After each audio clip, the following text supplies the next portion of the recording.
Pelajaran penting apa yang bisa kita ambil dari cerita Daud dan Batsheba?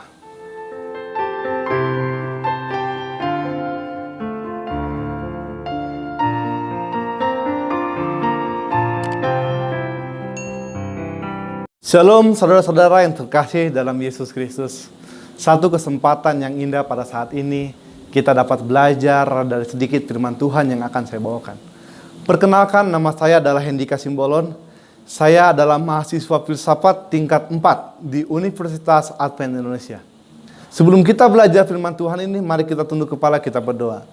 Bapa yang penuh dengan kasih, terima kasih pada saat ini kami mau belajar melalui firman Tuhan. Kuasai kami dengan Roh Kudus-Mu supaya kami dapat mengerti firman ini dan kami aplikasikan dalam kehidupan kami. Dalam nama Tuhan Yesus kami berdoa. Amin. Sebagai judul pekabaran firman Tuhan pada saat ini saya berikan judul Mendua Hati. Pernahkah saudara-saudari merasakan bagaimana rasanya diduakan? Pasti kita akan merasa hancur. Kita akan merasa kecewa. Kita akan merasakan bagaimana sakitnya di dalam hati kita. Dan pada saat ini kita akan belajar dari satu tokoh Alkitab yang pernah menduakan hati Tuhan.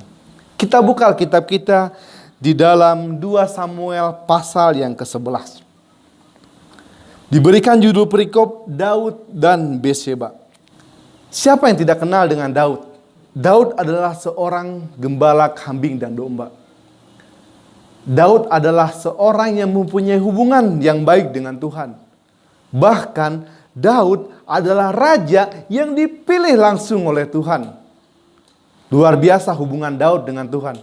Dan kita melihat bagaimana Daud mengalahkan Goliat. Daud seseorang yang biasa, tidak pernah berperang, tapi dapat mengalahkan Goliat, seorang panglima yang sudah biasa berperang. Goliat datang dengan pedang, dengan perisai. Tapi Daud dapat mengalahkan Goliat hanya dengan membawa nama Tuhan. Luar biasa saudara-saudari. Bagaimana hubungan Daud dengan Tuhan menjadi berkat bagi dia. Tapi pada saat ini kita akan melihat bagaimana cara setan untuk menghancurkan hubungan Daud dengan Tuhan. Kita buka Alkitab kita dalam 2 Samuel pasal yang ke-11. Kita melihat satu cara setan untuk menghancurkan hubungan Daud dengan Tuhan. Ada 3 hal atau 3 faktor yang biasanya menghancurkan kehidupan seorang lelaki. Yang pertama, yaitu harta. Yang kedua, tahta. Dan yang ketiga adalah wanita. Ketika Daud mempunyai harta, Daud masih mempunyai hubungan yang baik dengan Tuhan. Ketika Daud mempunyai tahta, Daud tetap mempunyai hubungan yang baik dengan Tuhan. Tapi ketika Daud digoda oleh wanita, Daud jatuh dan merusak hubungannya dengan Tuhan. Kita bisa melihat di ayat yang pertama. Pada pergantian tahun, pada waktu raja-raja biasanya maju berperang, maka Daud menyuruh Yoab maju beserta orang-orangnya dan seluruh orang Israel. Mereka pun memusnahkan Bani Amon dan mengepung kota Rabah, sedang Daud sendiri tinggal di Yerusalem. Biasanya pada pergantian tahun, raja-raja ikut dengan pasukannya berperang. Dan pada saat itu, Daud hanya menyuruh Yoab beserta orang-orang Israel untuk maju berperang. Sedang Daud sendiri tinggal di Yerusalem. Suatu ketika Daud sedang berjalan-jalan di atas soto istananya, Daud melihat ada seorang wanita sedang mandi.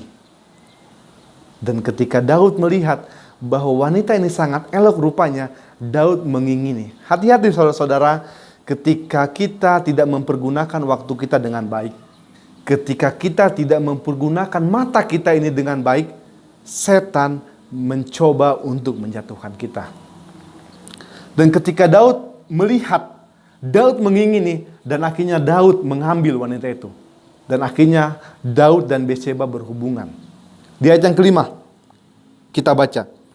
Lalu mengandunglah perempuan itu, dan disuruhnyalah orang memberitahukan kepada Daud demikian, aku mengandung. Hasil daripada hubungan Daud dan Batsheba, yaitu Batsheba mengandung.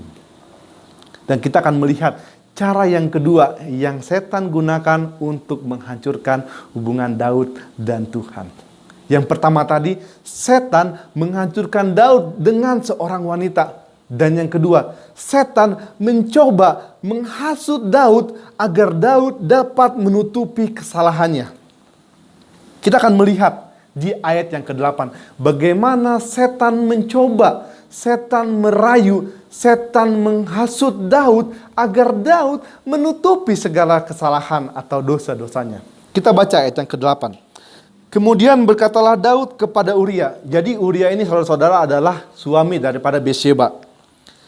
Pergilah ke rumahmu dan basuhlah kakimu. Ketika Uria keluar dari istana, maka orang menyusul dia dengan membawa hadiah raja. Jadi kita melihat bagaimana setan menggoda Daud untuk menutupi kesalahannya. Di ayat yang 8 dikatakan bagaimana Daud menyuruh Uria untuk pergi ke rumahnya. Bahkan dikatakan Daud memberikan hadiah kepada Uria. Dengan harapan, dengan tujuan agar Uria pergi ke rumahnya, berhubungan dengan istrinya, dan akhirnya dosa Daud dapat ditutupi. Tetapi di ayat 9 dikatakan, tetapi Uria membaringkan diri di depan pintu istana bersama-sama hamba tuanya dan tidak pergi ke rumahnya. Cara yang pertama yang Daud lakukan agar Uria pergi ke rumahnya, agar Uria berhubungan dengan istrinya, dan ini pun gagal. Kita lihat cara yang kedua yang Daud gunakan untuk menutupi kesalahannya. Di ayat yang ke-13, Daud memanggil dia untuk makan dan minum dengan dia, dan Daud membuatnya mabuk. Pada waktu malam keluarlah Uria berbaring tidur di tempat tidurnya bersama-sama hamba-hamba tuannya. Ia tidak pergi ke rumahnya. Cara yang kedua yang Daud gunakan untuk menutupi kesalahannya. Daud mengajak Uria untuk makan dan minum. Bahkan Daud membuat Uria mabuk dengan harapan, dengan tujuan agar Uria pergi ke rumahnya, berhubungan dengan istrinya, dan akhirnya dosa Daud dapat tertutupi. Tapi cara yang kedua pun gagal. Dan kita akan melihat cara yang ketiga yang setan gunakan agar Daud dapat menutupi kesalahannya. Kita baca ayat yang ke-15. Ditulisnya dalam surat itu demikian. Tempatkanlah Uria di barisan depan dalam pertempuran yang paling hebat. Kemudian kamu mengundurkan diri daripadanya supaya ia terbunuh mati. Dan inilah cara yang ketiga yang Daud gunakan. Setelah cara yang pertama, kedua gagal, dan inilah cara yang ketiga yang Daud gunakan untuk menutupi kesalahannya. Daud memberikan surat kepada Yoab dengan harapan agar Yoab menempatkan Uria ke dalam pertempuran yang paling hebat. Dan dalam cerita selanjutnya kita akan melihat bagaimana Uria pun terbunuh. Yang menjadi pertanyaan bagi kita pada saat ini, saudara, mengapa orang yang mempunyai hubungan yang baik dengan Tuhan, orang yang selalu mengandalkan Tuhan, dapat berbuat hal seperti ini?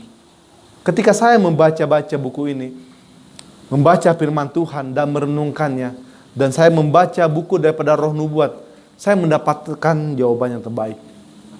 Ternyata alasannya kenapa Daud dapat berbuat seperti ini, karena ketika Daud bersalah, ketika Daud berbuat dosa, Daud tidak meminta pertolongan Tuhan. Daud tidak mengandalkan Tuhan. Daud tidak datang kepada Tuhan memohon ampun. Dan inilah yang terjadi. Daud berbuat 3 hal keji untuk menutupi kesalahannya. Dan setelah Uria mati, kita melihat apa yang Daud lakukan. Di ayat yang 27. Setelah lewat waktu perkabungan, maka Daud menyuruh membawa perempuan itu ke rumahnya. Perempuan itu menjadi istrinya dan melahirkan seorang anak laki-laki baginya. Tetapi hal yang telah dilakukan Daud itu adalah kejahatan di mata Tuhan. Saudara yang terkasih dalam Yesus Kristus, terkadang kita sama seperti Daud. Ketika kita bersalah, ketika kita berbuat dosa, kita mencoba untuk menutupi kesalahan kita itu. Kita mengandalkan kekuatan kita. Kita tidak meminta pertolongan Tuhan. Dan terkadang apa yang kita anggap itu benar, ternyata itu adalah sesuatu kekejian bagi nama Tuhan.